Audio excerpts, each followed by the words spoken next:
કડકડતી ઠંડીના દિવસોમાં સામાન્ય રીતે લોકો વહેલી સવારે પાણીથી દૂર રહેવાનું પસંદ કરતા હોય છે, પરંતુ જામનગરમાં ચિત્ર કંઈક જુદું જ જોવા મળી રહ્યું છે। શિયાળાની કડકડતી ઠંડી વચ્ચે પણ જામનગરવાસીઓએ ઉત્સાહપૂર્વક સ્વિમિંગની મજા માણી રહ્યા છે અને તેનું મુખ્ય કારણ છે શહેરમાં ઉપલબ્ધ ઇન્ડોર ગરમ પાણીનો આધુનિક સ્વિમિંગ પૂલ, જ્યાં ઠંડીની કોઈ ચિંતા કર્યા વગર લોકો સ્વસ્થતા સાથે વ્યાયામ કરી શકે છે। સ્વિમિંગ પૂલમાં હીટર મશીનના માધ્યમથી પાણી ગરમ કરવામાં આવે છે।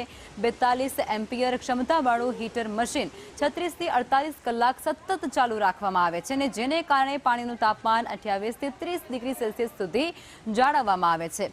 ગરમ પાણીમાં સ્વિમિંગ કરવાથી લોકોએ નિર્ભયતાથી વ્યાયામ કરી શકે છે અને સ્વચ્છતા પણ જાળવી શકે છે। जनरली स्विमिंग करવું શિયાળામાં બહુ જ અઘરું હોય છે, કેમ કે ઓપન સ્વિમિંગ પુલ હોય છે। આ એકમાત્ર જામનગરનો ડોમવાળો સ્વિમિંગ પુલ છે, પ્લસ પાણી ઉફાળું હોય છે।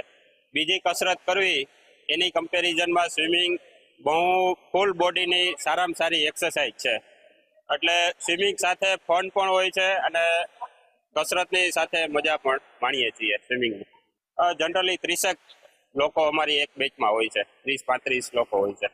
જામનગર ખાતે આવેલું સૌરાષ્ટ્રનું એકમાત્ર ગરમ પાણીનું સ્વિમિંગ પુલ, જે સ્વિમિંગ માટેની ખૂબ વિશેષતા ધરાવતું ગરમ પાણીનું સ્વિમિંગ પુલ નવા વર્ષથી આજથી શરૂ થઈ ગયેલ છે, જેની અંદર અમારે સ્વિમિંગ પુલમાં સવારે 6 થી લઈને બપોરે 11 સુધી અને 3 થી લઈને રાતે 8 સુધીની અલગ અલગ બેન્ચો છે। 4 બેન્ચો જેમાં જેન્ટ્સની છે, 3 બેન્ચો લેડીઝની છે અને 3 બેન્ચો બાળકો માટેની છે। તો આ ગરમ પાણીના સ્વિમિંગ પુલમાં નવા વર્ષથી અમારો આગ્રહ છે અને અમારી જાહેર જનતાને અપીલ છે, જામનગરની જનતાને, કે સૌ વધારેમાં વધારે લાભ લે અને વધારેમાં વધારે આમાં અમારા સ્વિમિંગ પુલમાં જોડાય।